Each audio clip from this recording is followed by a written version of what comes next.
উটের মাংস কেউ বেচেনি, হাসান মামা বেচতেছে।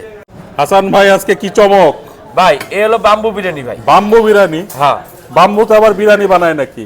ভাই বাম্বুতে বিরিয়ানি হয় না, কিন্তু হাসান মামা মানে চমক বলছি না, হাসান মামা নতুন কিছু দেখাচ্ছে আপনাদের। তাই? যেমন বাংলাদেশে উটের মাংস কেউ বেচেনি, হাসান মামা বেচতেছে। যেমন আপনার পদ্মা বিরিয়ানি কেউ বেচে না, হাসান মামা বেচতেছে।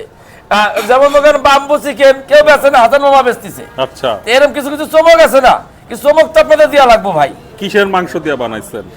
এটা হলো মাটন দিয়ে ভাই। মাটন দিয়ে? হ্যাঁ মাটন দিয়ে। তো কত টাকা রাখতেছেন? এই যে এই প্যাকেজটা 350 টাকা। 350 টাকা। কয় পিস আছে? এখানে 2 পিস মাটন আছে। 2 পিস মাটন হ্যাঁ আছে।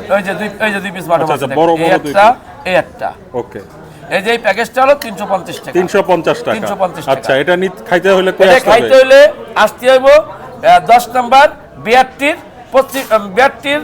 পশ্চিম পাশে দোকান আমার। ছবি তো লাগানোই আছে। আর ছবি লাগানো আছে। ঠিক আছে।